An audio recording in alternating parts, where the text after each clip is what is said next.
22절 오늘 말씀 누가복음 9장 20절 22절 예수님께서 내가 누구냐? 그러니까 베드로가 그리스도이십니다. 하나님의 그리스도이십니다. 그리스도는 왕이라는 뜻이잖아요. 왕. 우리가 기다려왔던 왕입니다. 그랬더니 예수님께서 이렇게 다물어 경고를 하십니다. 왜 그렇습니까? 로마 황제가 있고 이 이스라엘 식민지에 이미 분봉왕이 그죠? 왕이 황제 밑에 그죠?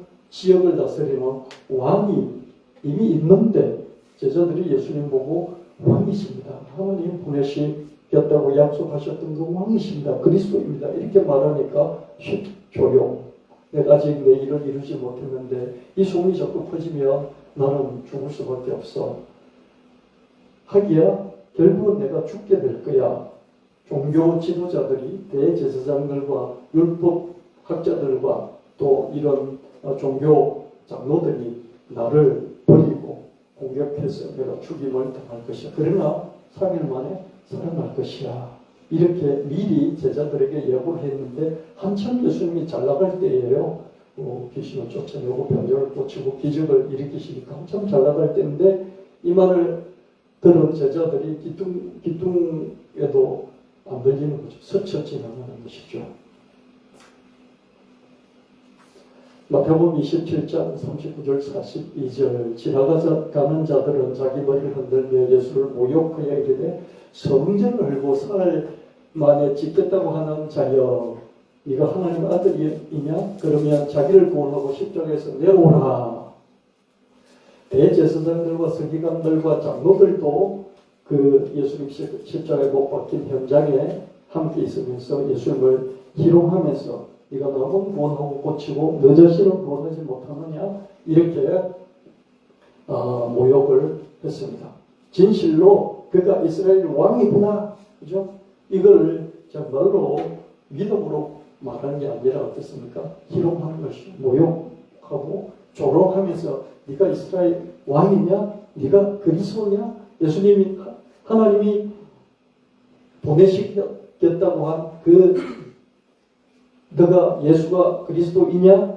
이런 식으로 조롱을 한 것이죠. 지금 10절에서 내려오라. 그러면 믿겠다.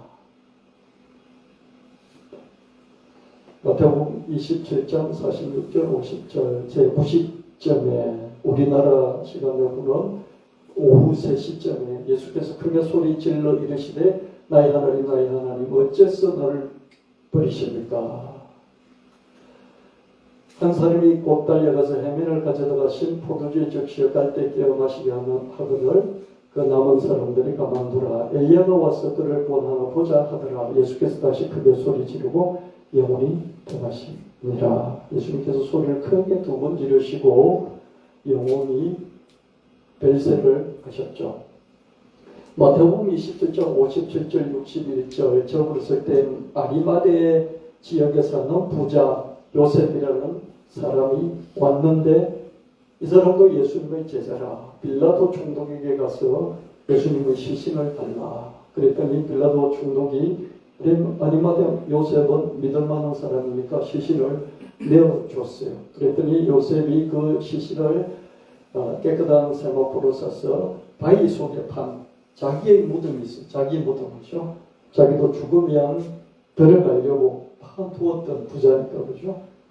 바위 무덤이 있었어요. 거기다가 예수님을 안치를 해놓고 큰 돌을 굴려서 무덤 문 앞에다가 막아뒀습니다. 거기에 막달라 마리아 또 다른 마리아가 거기 무덤을 바라보면서 앉아 있었습니다.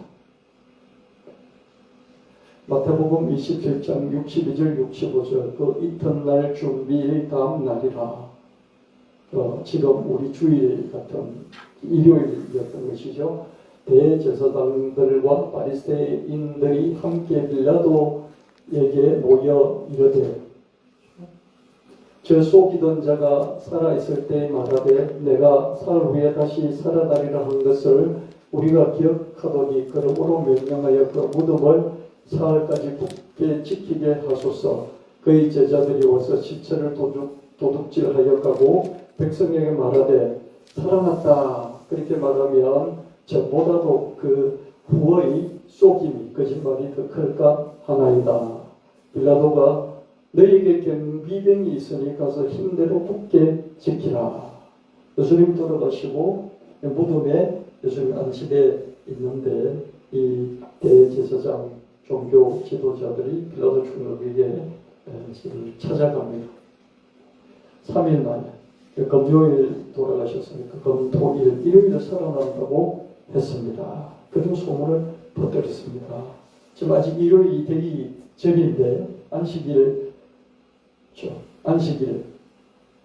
지금 안식일이 이제 시작되고 또 그 다음 날이 올 터인데 3일 만에 부활하겠다 그렇게 말했습니다. 그래서 저 무덤을 지켜야 됩니다. 시신을 제자들이 도둑질하여 가서 살아났다 부활했다 그렇게 거짓말을 퍼뜨릴 것입니다. 그렇게 말을 하니까 빌라도가 경비병 보고 지키라고 그렇게 했습니다. 예수님의 무덤에 돌이 있었잖아요. 가려놓은 돌이 있었는데 그게 인봉을 했어요. 인봉을 했다는 건 뭡니까? 누가 뜯으면 뜯어갔다는 게 보여지게끔, 그죠? 드러나게끔 인봉을 한 것이죠. 그리고 거기 경비병들이 무덤을 지켰습니다. 마태복음 28장 1절 2절 말씀에 안식일이 다 지나고 토요일이 지나고 안식 후 첫날 일요일이 되리는 새벽에 막달라 마리아와 다른 마리아가 무덤을 보려고 갔더니 큰 지진이 일어났고 하나님의 천사가 하늘로부터 내려와서 그 입구에 막아놓던 돌을 돌려내고 그 위에 앉았더라.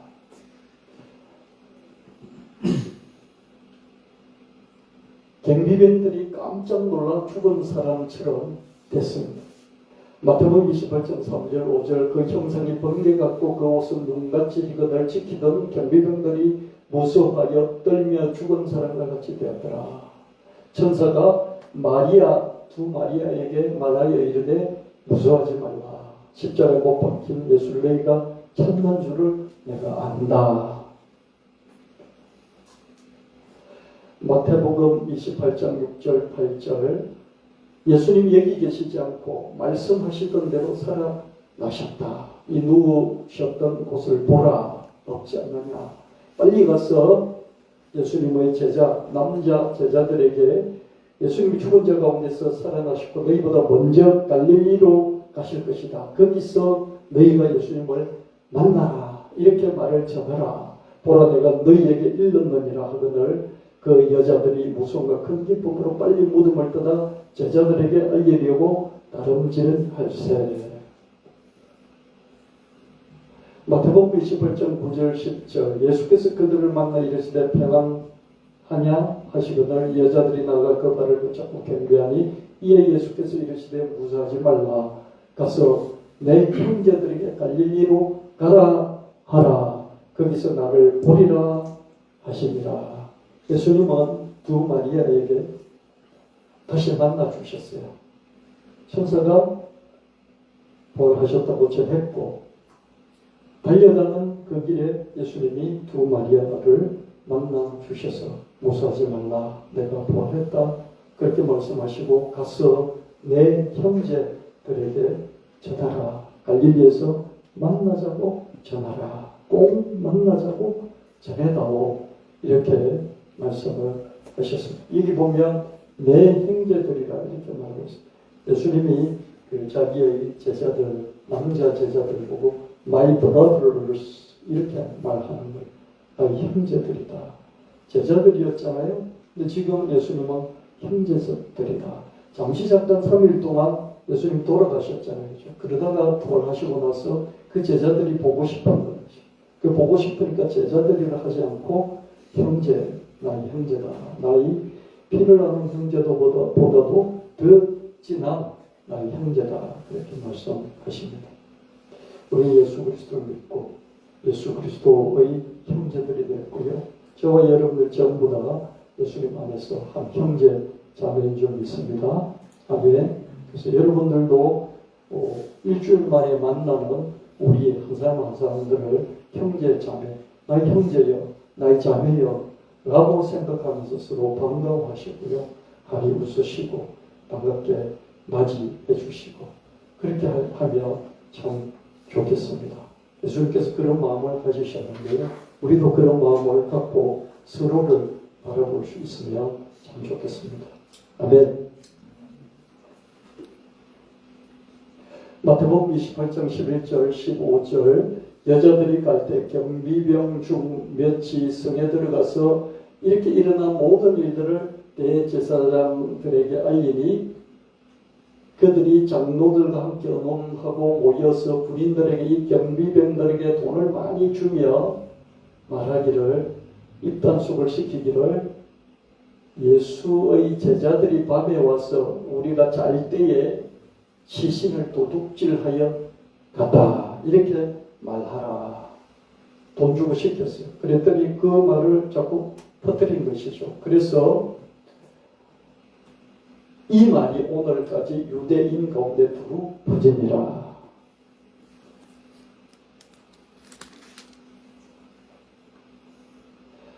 그래서 그 당시에 예수님 부활하셨는데 그 당시에 부활이 아니고 제자들이 시신을 훔쳐갔어. 그 거짓말들이 지금 돌고 있을 뿐이다. 그렇게 그런 소문들이 더 나돌게 됐죠. 당대에 예수님 당대에 저런 거짓 소문이 널리 퍼졌듯이 지금도 많은 사람들은 예수님의 육체 부활을 인정하지 않습니다. 예수님의 부활을 정신적인 부활로 보는 사람들이 많이 있습니다. 제자들의 정신 가운데 예수님 부활하셨다. 예수님 돌아가셨지만은 제자들의 머릿속에 마음속에 예수님 다시 예수님 말씀이 예수님 활동하신 것이 부활하셨다. 그렇게 이해를 하는 사람들이 오늘날에도 많이 있습니다. 사도행전 9장 2절 5절 말씀에 다메섹 열에 해당해 가져가고 문을 청하니 이는 만일 예수의 도를 따르는 사람 만나면 남녀를 막론하고 결박하여 예루살렘으로 잡아오려 함이라. 사울이 길을 가다가 다메섹에 가까이 이르더니 호련히 하늘로부터 빛이 그를 비치는지라 땅에 엎드려 들음에 소리가 있어 이르시되 사울아 사울아 내가 어찌하여 나를 박해하느냐 하시거늘 대답하되 주여 누구시니까 이르시되 나는 내가 박해하는 예수라. 부활하신 예수님이 예수님을 믿는 사람들을 핍박하고 옥에 가두기를 열렬하게 맹렬하게 행했던 바울을 다메섹으로 가는 그 길에서 만나 주셨습니다. 바울은 원래 사울이었죠. 바울은 예수 믿는 사람들을 지독하게 핍박을 했습니다. 그러다가 호련히 부활하신 예수님을 만나게 됐고 그 이후로 핍박자가 예수님을 전하는 전도자, 선교사로 바뀌었습니다. 바울은 예수님께 완전히 미쳤고요. 특별히 바울은 예수님의 십자가의 죽으심과 부활하심 그게 완전히 꽂혔습니다. 바울은 예수님과 동행한 적이 한 번도 없었고요. 예수님과 밥을 한 번이라도 먹어본 적도 없고요. 예수님과 함께 잠을 자고 생활을 같이 나눈 적이 없었고 예수님 육성을 직접 들어본 적이 없는 사람이에요. 그런데 예수 부활하신 예수님을 만났죠. 그죠? 그러다 보니까 사도 바울이 아는 예수님은 뭡니까? 십자가에서 돌아가셨다가 부활하신 예수님 이거밖에 모르는 거예요. 맞습니까? 그래서 사도 바울은요. 사도 바울 서신서를 보면요. 예수님이 십자가에 죽었어. 피 흘려 돌아가셨어. 십자가 예수님의 피 그리고 예수님 부활하셨어. 전하는 것이 온통 이거예요. 그래서 바울이 미친 것은 뭡니까? 바울의 경험이에요. 어떤 경험입니까? 이 십자가에 못 박혀 돌아가셨는데 사흘 만에 부활하셨어. 이거 외에는 바울에게 없어요. 그래서 바울은 평생 순교당하기까지 이것 전하는 데 평생을 보냈어요. 여러분은 무엇에 꽂혀 있습니까? 여러분이 예수님을 다 하시겠죠. 그죠? 성경을 읽고 설교를 평생 들으셨기 때문에. 근데 예수님의 어떤 부분에 더 꽂혀 있습니까? 바울은 예수님의 십자가, 예수님의 부활. 사도 바울이 많은 서신서를 썼지만 압축하면 딱 이 두 가지밖에 없습니다. 고린도전서 15장 3절 8절 내가 받은 것을 먼저 너에게 전하였다. 성경대로 예수께서 우리 죄를 위하여 죽으셨다. 장사 진행과 되셨다. 성경대로 사는 안에 다시 살아나셨다. 베드로에게 보이시고 12제자에게 보이시고 500 형제에게 보이시고 그 다음에 야고보 동생 야고보에게 보이시고 또 모든 사도에게도 보여주시고 맨 나중에 내가 예수 믿는 사람들을 잡아 쫓으려고 가던 중에 나를 만나 주셨다. 이렇게 고백을 하고 있습니다. 사도 바울은 예수님이 성전을 공격하고 안식일을 공격하고 이런 말씀 들어본 적도 없어요. 그래서 예수님이 반체제 인사였다. 우리도 예수님 닮아서 종교 권력, 정치 권력이 잘못하는 것에 대해서 저항해야 된다. 이런 설교를 한 적이 없어요. 사도 바울은. 왜? 들어본 적이 없으니까. 그런 예수님에 대해서 들어본 적이 없으니까. 오히려 위 건세, 위의 건세에 복종하라고 로마서에서 말하고 있습니다. 편안히 복음을 전하기 위해서 위의 건세를 거스르지 말고 위의 건세에 복종해서 평안한 가운데 우리는 복음을 전하게 돼. 이제 그때 이 상황에서 어떻게든 복음을 전하려고 로마 황제의 핍박 속에서도 복음을 전하려고 우리는 로마 권력에 저항하지 말자. 어떻게 하든지 그 권력 안에서 복음을 전하는 길을 선택하자. 그렇게 전했습니다. 예수님이 살아서 했던 것에 대해서는 사도 바울은 잘 몰라요. 제자들은 알죠. 사도 바울은 모르죠. 그죠? 그리고 제자들에게 만나서 제자들이 그것을 사도 바울에게 다 전할 수가 없었을 것입니다. 예수님이 일일이 말씀하신 것을. 그죠? 맞습니까? 성경이 가장 먼저 쓰여진 게 뭔지 아십니까? 서신서예요. 그렇죠? 갈라디아서 같은 이런 서신서예요. 이 서신서가 예수님 돌아가시고 난 이후에 BC 한 50년경 정도에 가장 먼저 쓰여졌다고 그렇게 학자들은 주장을 하는데 그게 거의 정설이 되어 있습니다.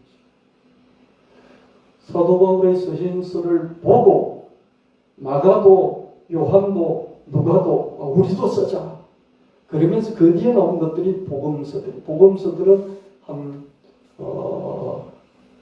예수님이 돌아가시고 난 이후에 AD 한 70년, 그죠?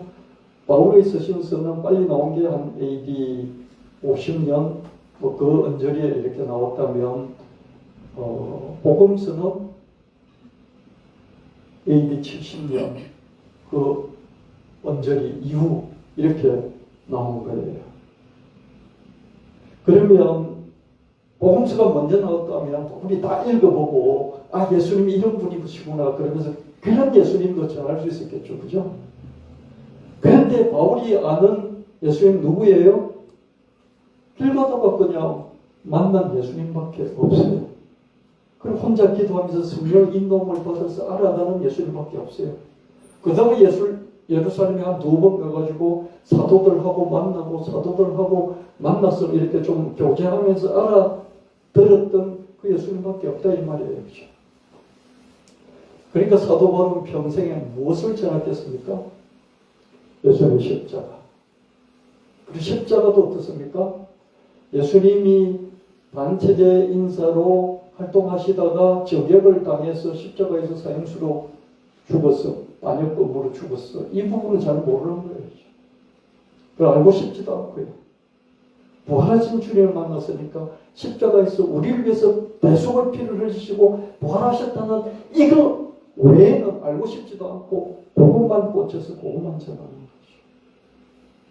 그래서 사도 바울의 서신서들을 다 압축하면 예수님의 십자가의 죽으심, 우리를 위해서 피 흘려 대속하심, 그리고 부활하심.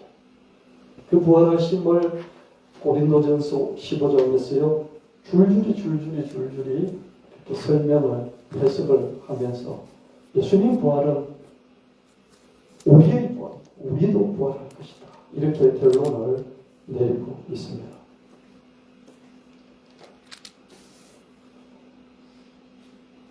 바울은 예수님의 부활하심에 관한 목격담을 열렬히 전거를 했죠. 그러나 당대의 사람들은 잘 믿을 수가 없었어요. 고린도전서 15장 12절 14절 예수님께서 죽은 자 가운데서 다시 살아나셨다 전파되었거늘 너희 중에서 어떤 사람들은 어찌하여 죽은 자 가운데서 부활이 없다 하느냐. 만일 죽은 자의 부활이 없으면 그리스도도 다시 살아나지 못하셨으리라. 그리스도께서 만일 다시 살아나지 못하셨으면 우리가 전파하는 것도 것이요 또 너희 믿음도 것이라. 예수님은 전파하는 예수님이 그리스도고 예수님이 왕이고 예수님이 우리 구주이시고 이게 전파하면서 실제로 우리를 위해서 피 흘려서 우리 대속하시기 위해서 죽으셨고 그리고 부활하셨다. 전하니까 앞에 것도 잘 못 믿겠어요. 그리스도도 오시고 왕으로 오셨으면 우리를 잘 다스려서 잘 먹고 잘 살게 해줘야지 우리를 위해서 죽었다는 것도 잘 이해가 안 돼요. 그런데 어떻습니까? 부활했다고 전하니까 그 듣는 사람들이 유대인들이 아니에요. 다 이방인들이에요. 그러니까 더욱더 못 믿는 거죠. 그렇죠? 그러니까 사도 바울이 이렇게 성경대로 돌아가시고 성경대로 살아나셨다. 그래서 왜 못 믿느냐? 이렇게 자꾸자꾸 해석을 하면서 설명을 하면서 예수님이 부활하지 않았다면 예수님이 부활하지 않았다면 예수 그리스도가 이분은 예수라고 하지도 않아. 그냥 그리스도가 그 왕께서 부활하시지 않았다면 우리 전하는 것 전부 다 헛것이고 우리의 믿음도 전부 다 헛것이다. 이런 결론을 전달하고 있습니다. 바울은 부활이 바로 신앙의 핵심이다. 우리가 믿는 것, 그거 다 합쳐가면 부활이야. 이렇게 말씀합니다. 고린도전서 15장 15절 17절 우리가 하나님의 거짓말하는 증인이 될 것이다. 왜? 우리가 부활을 전하지 않으면 거짓말하는 사람이다. 우리가 예수 그리스도를 다시 살아났다고 증언했지 않느냐. 만일 죽은 자가 다시 살아나는 것이 없다면 하나님이 예수님을 살리지 않았을 것이고 만일 죽는 자가 다시 살아나는 부활이 없다면 예수 그리스도가 다시 살아나신 일이 없었을 것이다. 그리스도께서 부활하신 일이 없었다면 우리가 믿는다 때고 우리가 여전히 자 가운데 있을 것이다. 이렇게 고백하고 있습니다. 사도 바울은 우리가 이 세상에서 좀 어렵게 살자, 또 우리가 이 세상에서 멋지게 살자, 이런 것 전할 여유가 없어요. 오직 예수 그리스도가 피 흘려 죽으시고 그 피로 우리가 용서함을 받았고 그리고 예수님 부활하셨고 예수님 부활의 첫 열매가 돼서 우리도 장차 부활할 것이다. 이것을 전하는 그 전하기에 여념이 없었던 것이죠.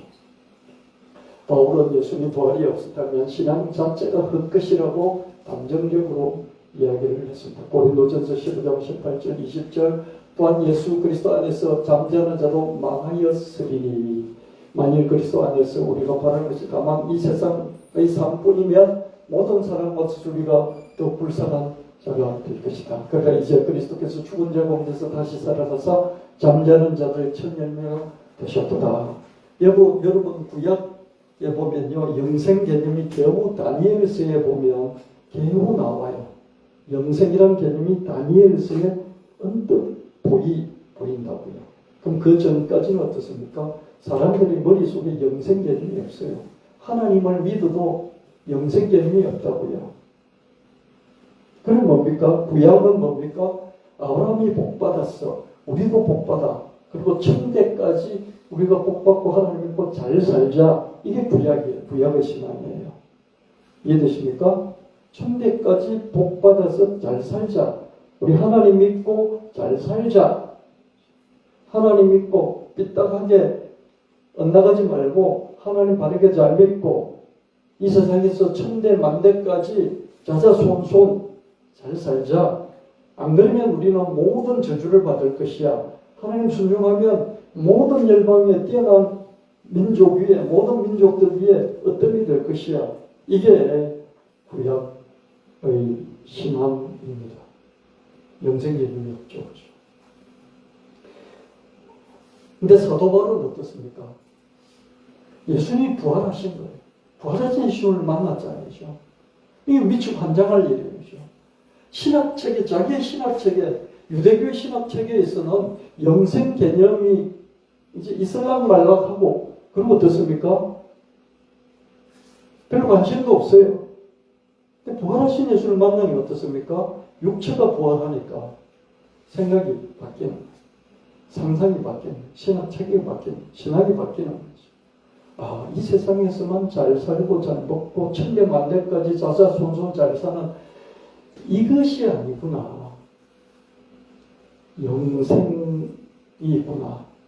그리고 우리 육체도 부활할 수 있겠구나. 바울의 신학체계가 더 깊어지게 됐고 그것을 우리에게 전하고자 했던 것을 보게 됩니다. 우리 예수님 부활하지 않았다면 우리 부활도 없을 것이고 그러면 하나님을 잘 믿다가 죽은 사람들, 죽은 것을 잠잔다고 그러죠. 잠자는 사람들이 잠잘 뿐이지 다시 살아나는 것이 없으니까 하나님 잘 믿고 잘 살았다고 한들 천대가 복 받는다고 한들 결국 잠자는 자들로 끝날 것입니다. 그게 무슨 의미가 있는 헛것이다. 그래서 예수님이 부활하신 그 부활은 우리의 부활을 담보하는 우리의 부활을 약속하는 그 약속물이 담보물이 되기 때문에 예수님 부활이 우리에게 큰 의미가 있다. 부활이 없으면 하나님 믿는 것 자체가 의미가 없어. 이렇게 전하고 있습니다. 그래서 우리는 두 가지 신앙의 체계를 가져야 됩니다. 하나는 뭡니까? 예수님 믿고 예수님처럼 이 세상에서 바르게 살면서 사회 악과 불의한 제도들, 잘못된 권력자들에 대해서 비판을 하는 이런 신앙 체계를 가져야 됩니다. 아멘. 그러나 아무리 해도요, 이제 이런 의식이 발전돼가지고 이런 걸 강조하는 목사들도 많이 생겨났고, 이런 것을 이제 주장하면서 이렇게 살아야 되고, 신앙 이런 거라고 말하는 신앙인들, 크리스천들도, 평신도들도 점점 늘어났어요. 좋은 거죠, 그죠? 사회 참여. 그죠? 제가 먼저 썼던, 제가 한 20권 정도 책을 썼는데요. 먼저 썼던 책이 교회 밖에서 승리하라. 그거였잖아요. 그죠? 그러니까 교회 안에서 막 기도 엄청나게 많이 하고, 봉사 많이 하고, 그것도 좋지만은, 사회 속에서 예수님 하신 것처럼 그렇게 해야 되지 않겠냐. 그런 거였잖아요. 그죠? 그래서 제가 아마 그런 것들을 전하려고, 저도 고생했고, 여러분들도 고생하셨을 거예요. 그죠? 신앙책이 그런 게 아니었으니까요. 근데 지금은 그런 신앙들이 사회 속에서 좀 많이 이렇게 퍼져 있어요. 우리도 첫 번째 그렇게 믿을 수 있고 그런 삶을 살아야 될 줄 믿습니다. 두 번째가 있어요. 그렇게 한들 세상이 좀 더 좋고 의로워지고 그래서 세상 사람들의 삶이 이렇게 서민들도 이렇게 낮은 계층의 사람들도 강한 사람들도 이 복된 소식을 듣고 좀 행복하게 잘 살 수 있는 좋은 사회가 된들 그리고 죽어서 잠자는 자들이 되었다면 좀 허망하지 않습니까? 저는 자손 천대까지 복을 받게 하다가 꼭 이렇게 축복을 합니다. 그렇게 축복을 천대까지 복 받게 해달라. 당대에 행복하게 잘 살게 해달라. 그렇게 축복합니다. 근데 천대까지 복을 받았다 한들 하나님의 영원한 영원성에 비하면 험악한 거예요. 우리가 윤석열 이렇게 막 몰아내고 다음 좋은 대통령을 세웠다 칩시다. 그래서 좀 행복하게 살았어요. 그러다 죽었어요. 잠자요. 무슨 소용이 있을까? 그래서 좀 험하네요.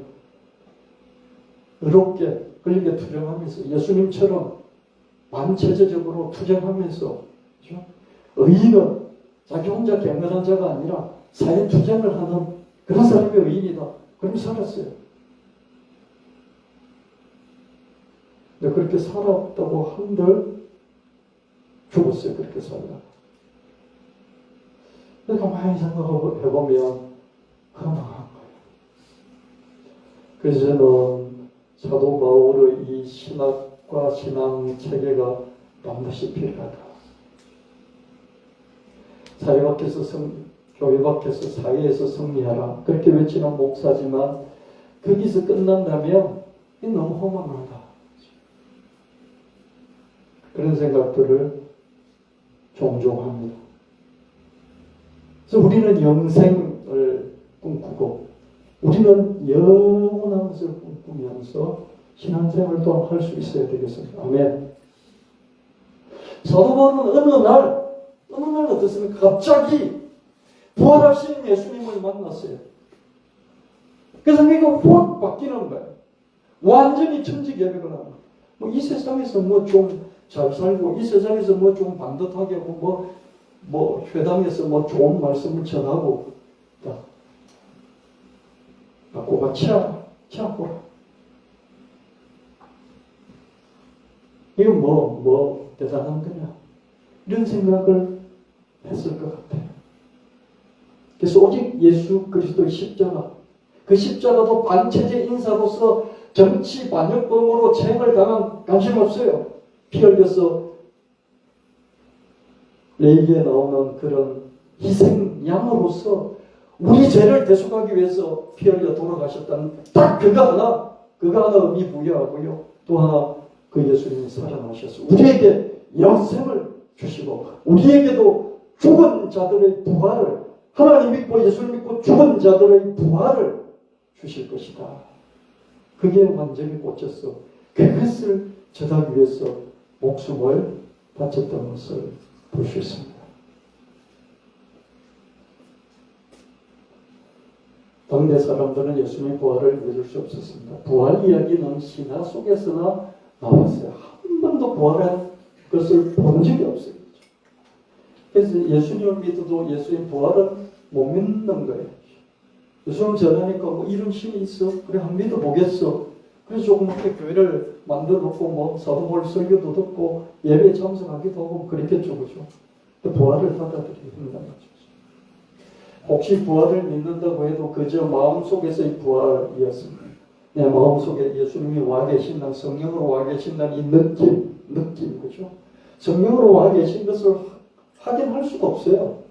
성령은 바람처럼 불처럼 온다고 하는데 바람처럼 나에게 온 성령이 진짜 예수님이었는지 경험하고 난 뒤에 헷갈리는 거예요. 불처럼 뜨겁게 왔어요. 성령이 불을 받았어요. 근데 이게 진짜 불인지 그때 내가 확 달아올라온 것이 내가 몸이 뜨거워진 것이 내 몸의 현상이었는지 또 헷갈리는 거예요.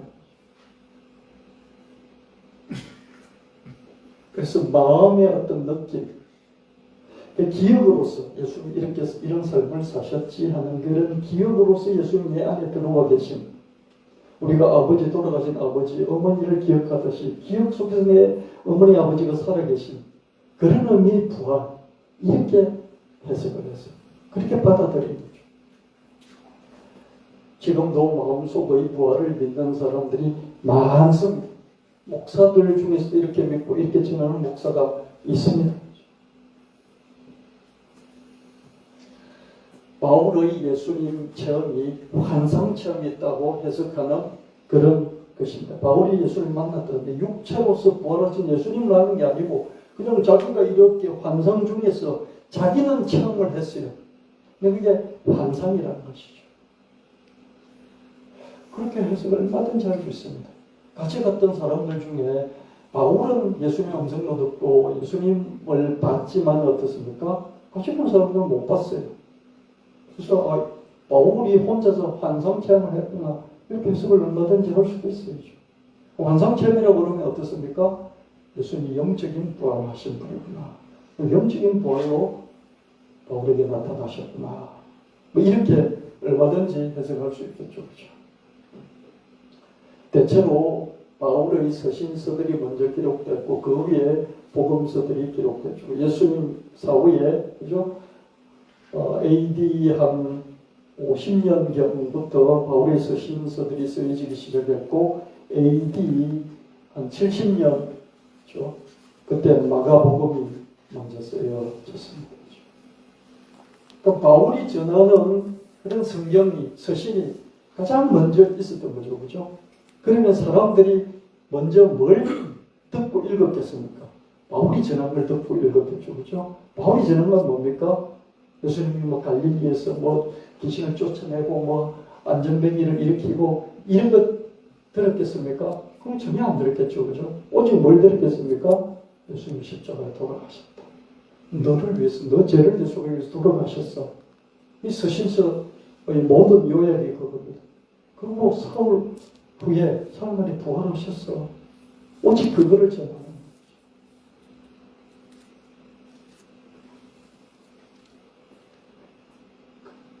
나중에 사도 바울을 따라서 복음서를 기록한 기록자들도 예수님의 육체적인 부활을 확실히 하고자 했습니다.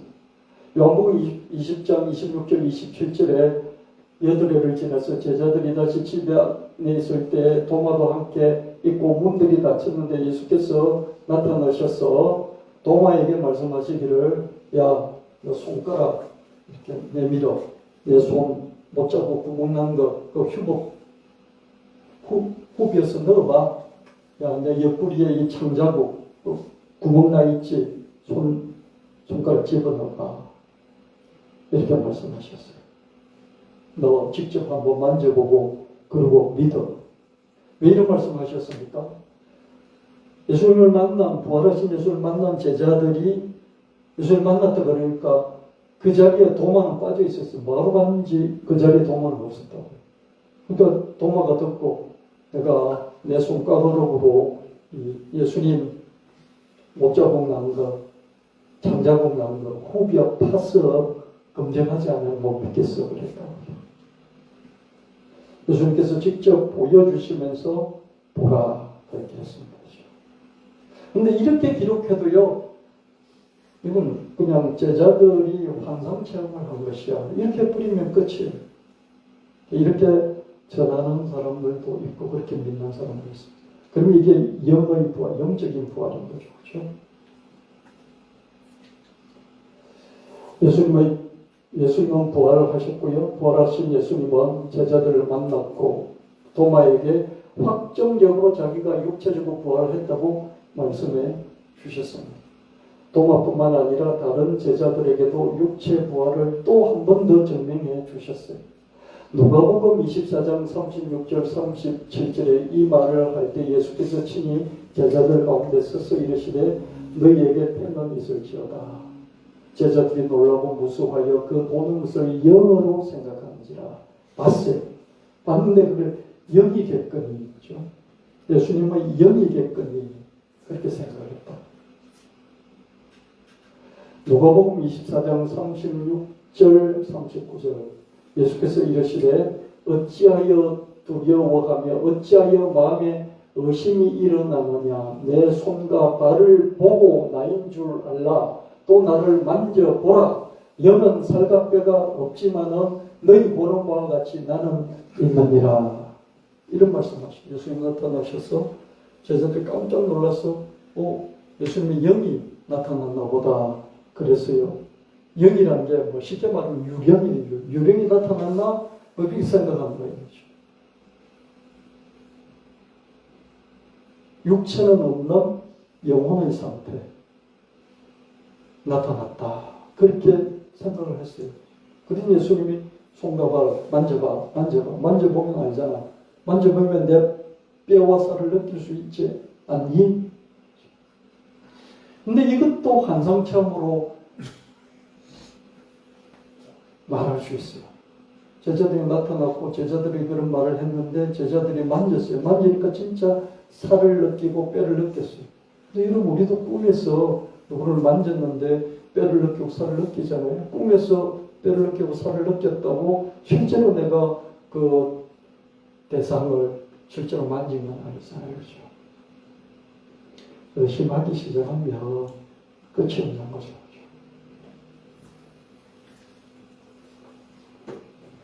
누가복음 24장 40절 43절 이 말씀을 하시고 손과 발을 보이시나 그들이 너무 기쁨으로 아직도 믿지 못하고 놀랍게 여길 때에 이르시되 여기 무슨 먹을 것이 있느냐 하시니 이에 구운 생선 한 토막을 드리니 받으사 그 앞에서 잡수시더라. 생선 한 토막 구운 게 있는데 그걸 예수님이 이걸 드신다는 것은 실제적인 육체가 아니면 드실 수 없잖아요. 그죠? 직접 증명을 하셨죠. 그죠? 근데 이 성경 구절을 보고도 어떻습니까? 환상 중에 나타났고 환상 중에 뭐 뼈와 살 만져보라 그랬고 그 뼈 생선 한 토막 드셨어. 그게 뭐 환상 체험이야. 그 제자들만 체험을 했고 그 체험한 것을 부활이라고 전한 것이야. 이렇게 되면 어떻습니까? 제자들의 마음속의 부활이고 정신적인 부활이고 영의 부활이 되잖아요. 그렇죠? 여러분 이해를 하시길 바랍니다. 이렇게 믿고 전한 사람들이 예수님 당대부터 후대이니까 지금까지도 계속 있다는 거예요. 그렇게 전하는 목회자들도 간혹 있고요. 마리아들의 목격담, 제자들의 목격담, 바울의 목격담이 그저 환상체험이라고 우기면 어쩔 수 없습니다. 어쩔 수 없죠. 그죠? 의심하자면 끝이 없죠. 제자들도 3일 만에 부활할 것이다. 육체 부활할 것이다. 믿지 못했죠. 그죠? 예수님이 나타나서 야 만져봐. 그래도 잘 못 믿었죠. 그죠? 그러니까 예수님이 생선을 드셨잖아요. 그죠? 그래도 어떻습니까? 제자들은 그때는 믿었겠죠. 그죠? 근데 그 말을 듣는 우리는 어떻습니까? 뭐 꿈속에서 그거 다 복무겠지 뭐. 환상으로 복무겠지 뭐. 그러면 어떻습니까? 예수님을 믿어도 부활을 못 믿는 거죠. 그죠? 부활을 믿어도 육체의 부활을 못 믿는 거죠. 그죠?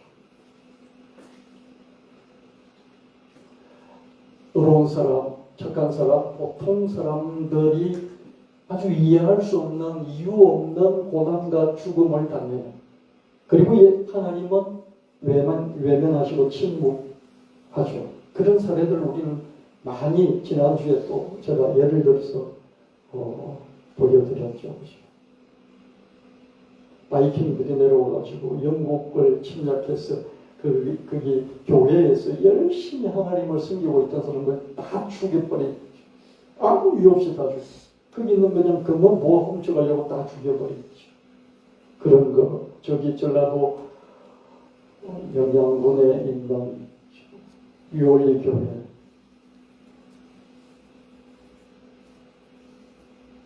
또 화성시에 있는 제암리 교회 아무 이유 없어요. 그냥 다 생매장 시키고 다 죽여버리고 불태워 죽여버리고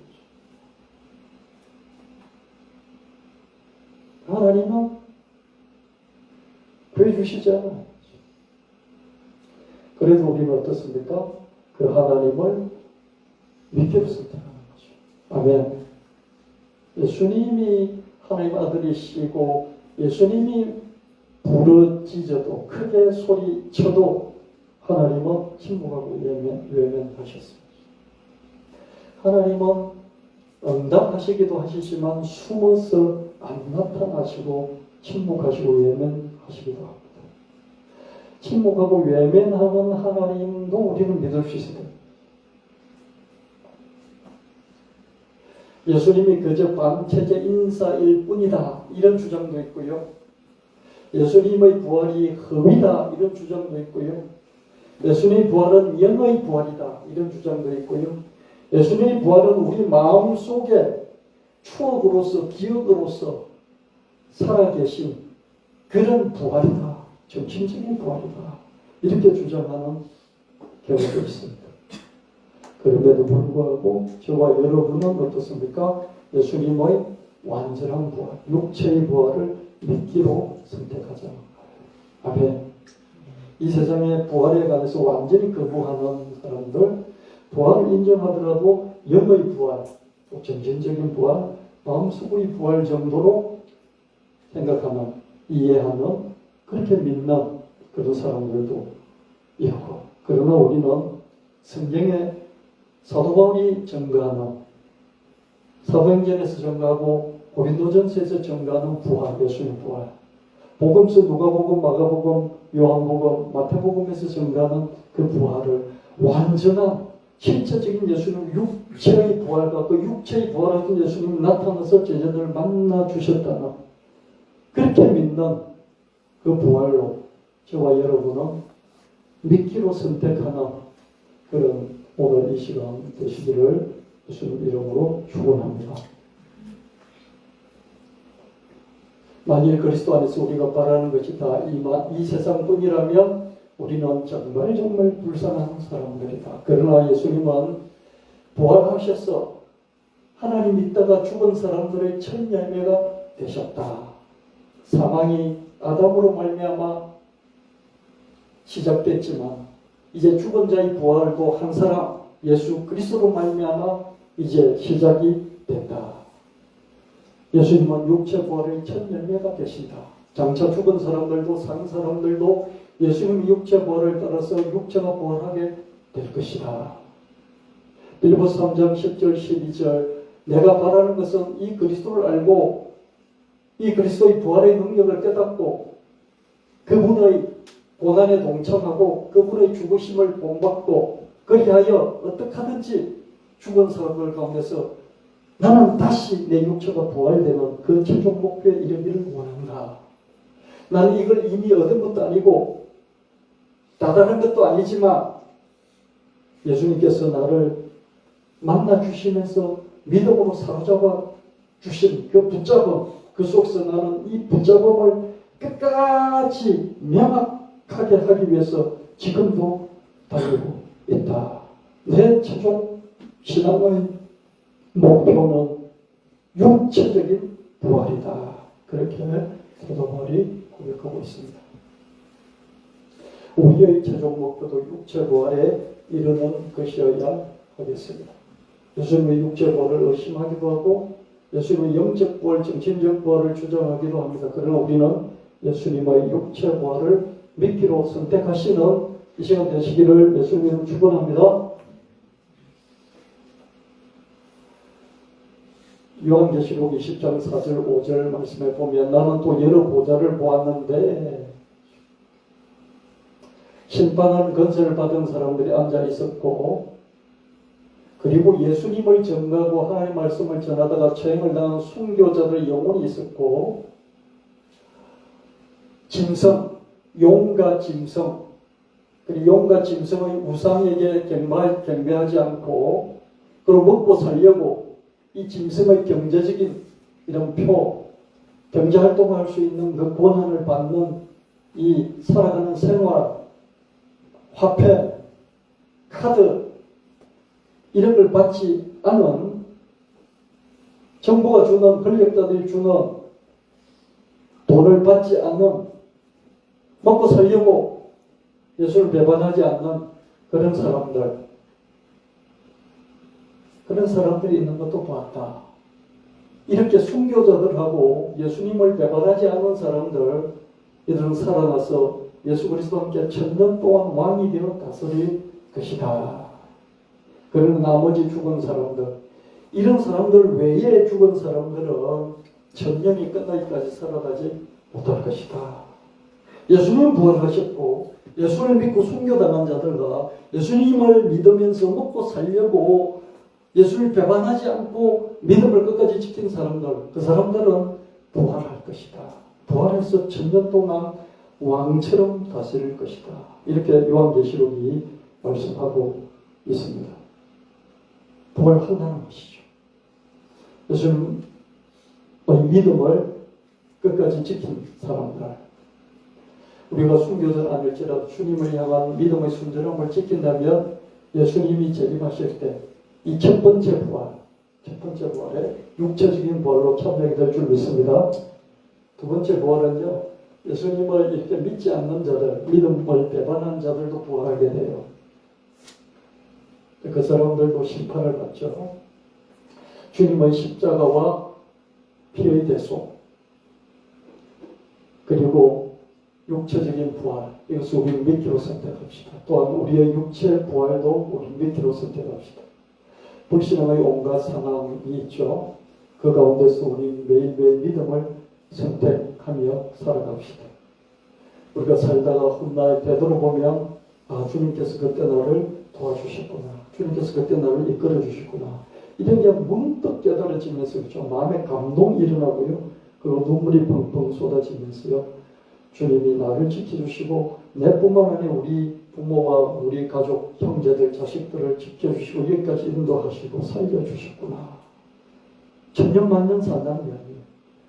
내가 이 나이 들도록 살려주셨구나. 문득 깨달아지면서요. 감사가 되면서요. 내가 감사하려고 그냥 입버릇처럼 감사는 감사가 아니라 마음 깊은 감사가 생기고요. 마음 깊은 깨달음이 생기고 하나님 인도하셨다. 보호하셨다. 그게 생기고요. 그게 매일매일 생기는 게 아니에요. 그냥 우리는 또 일상생활로 되돌아가요. 그러면서 그냥 연습했던 찬양을 하고요. 연습했던 그냥 신앙 고백을 하고요. 연습했던 그죠? 사도신경을 외우고 그죠? 아무런 감동 없이 살아갈 때가 99%예요. 근데 한 번씩 되돌아보면 1%죠. 성령의 감동이 있고요. 하나님 나를 지켜주시고 하나님 우리 가족을 지켜주시고 하나님 나를 인도하시고 하나님 나를 보호하시구나. 그런 걸 느끼게 될 때가 있습니다. 그래서 여러분 하나님의 침묵과 예면 속에서도 하나님을 선택하기로 작정하시길 바랍니다. 예수님의 육체 부활을 믿지 못하겠다는 그런 주장들이 난무할지라도 우리는 예수님 육체 부활을 믿기로 선택하고 그리고 우리도 장차 우리 믿음의 순전함을 지킬 때 예수님의 재림시 첫째 부활, 우리 육체가 부활함, 영이 하늘나라에 가 있는 천당에 가는 그거는 당연한 거고 우리의 영이 우리 육체와 합해지는 이런 부활을 하게 될 것이라 이것도 믿으시기를 바라고요. 어떻게 하든지 매일매일 하나님을 선택하고 예수님을 선택하고 이거 참 믿기 좀 힘든데 그런 여러분 마음속에 의심이 있을지라도 그때 또 믿음을 선택하는 그래서 훗날 되돌아보면 하나님의 도우심에 감격하는 1%의 그 순간들을 갖게 되시기를 예수님 이름으로